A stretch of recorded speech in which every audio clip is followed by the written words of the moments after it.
Hello po sa inyong lahat. Ako ang inyong tagapaglingkod na si DJ Jen, ang tagahatid ng balita mula sa aklat ng Genesis. 46 na po tayo at naway po ako ay subaybayan niyo po sa aking mga inihatid ng balita mula sa aklat ng Genesis.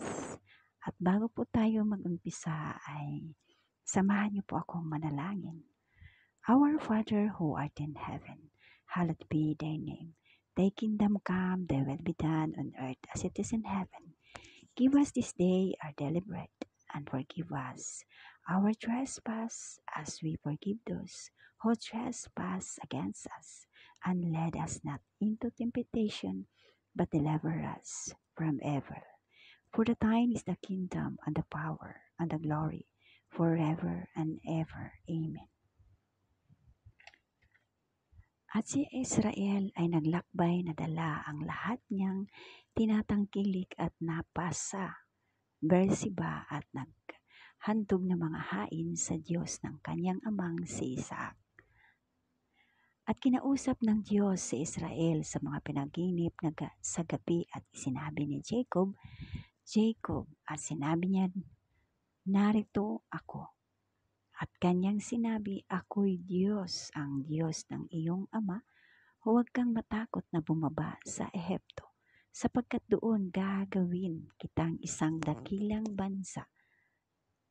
Ako'y bababang kasama mo sa Ehipto at tunay na iahahon kita uli at ipapatong ni Jose ang kanyang kamay sa iyong mga mata. At bumangon si Jacob mula sa Berseba at dinala ng mga anak ni Israel si Jacob na kanilang ama at ang kanilang mga bata at ang kanilang mga asawa sa mga kariton na ipinadala ni Pharaon kay Jacob. At kanilang dinala ang kanilang mga hayop at ang kanilang mga pag-aari na kanilang inampok sa lupain ng Kanaan at na sa Ehipto si Jacob at ang buong binhi niya na kasama niya. At kanyang mga anak na lalaki at babae at ang mga anak na lalaki at babae ng kanyang mga anak na kasama niya at ang kanyang buong binhi ay dinala niyang kasama niya sa Ehipto. At ito ang pangalan ng mga anak ni Israel na napasa Ehipto ni Jacob at ang kanyang mga anak, si Reuben na anak na panganay ni Jacob. At ang mga anak ni Reuben, si Hanok, si Palu, si Hezron, at si Carmi. At ang mga anak ni Simeon, si Jemuel, at si Hamil, at si Ohad, at si Hasin, at si Huhar, at si Saul na anak na isang babaeng taga-Kanaan. At ang mga anak ni Levi, si Gerson, si Kot, at si Merari. At ang mga anak ni Judah, si at ang Unan, at si Sela, at si Paris, at si Sara. Ngunit si at si Unan ay namatay sa lupain ng Kanaan at ang mga anak ni Paris, si Herson at si Hamul. At ang mga anak ni Sakar na si Tola at si Pawa at si Jeb at si Simron. At ang mga anak ni Jabulon, si Sered at si Elon at si Jalil. Padanaram,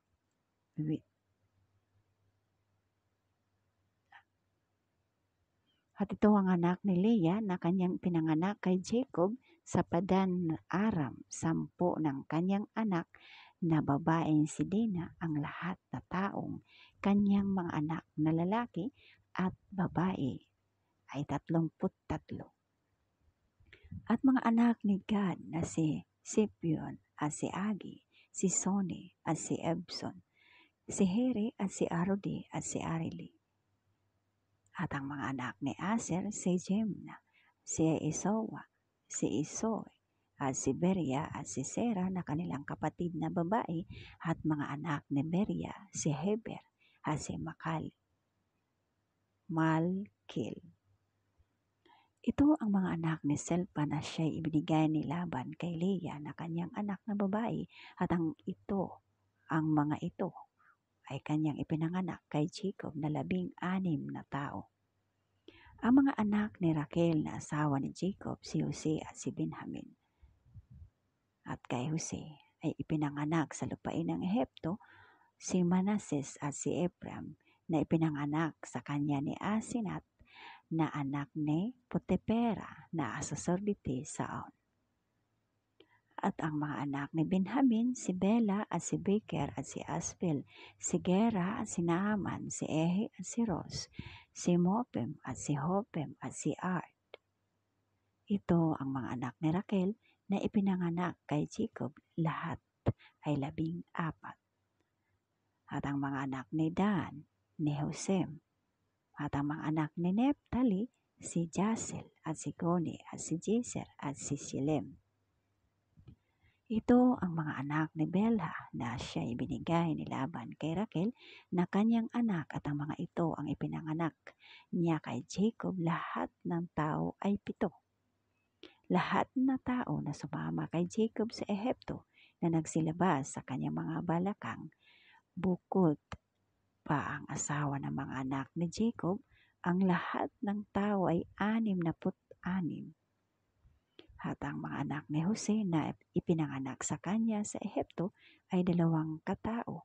Ang lahat na tao sa sambahayan ni Jacob na napasa Ehipto ay 70. At ipinagpaunan niya si Juda kay Jose upang ituro ang daan na patungo kay Gosen, at sila'y nagsidating sa lupain ng Gosen. At inihanda ni Jose ang kanyang karo at sumampang sinalubong si Israel sa kanyang ama sa Gosen, at siya'y humarap sa kanya at yumakap sa kanyang leeg at umiyak sa kanyang leeg na matagal. At sinabi ni Israel kay Jose, "Ngayoy mamamatay na ako, yamang nakita ko na iyong mukha na ikaw ay buhay pa." At sinabi ni Jose sa kanyang mga kapatid at sa sangbahayan ng kanyang ama, "Ako'y aahon at aking sasaysayin kay Faraon, at aking sasabihin sa kanya ang aking mga kapatid at ang sambahayan ng aking ama na nga sa lupain ng Kanaan ay naparito sa akin."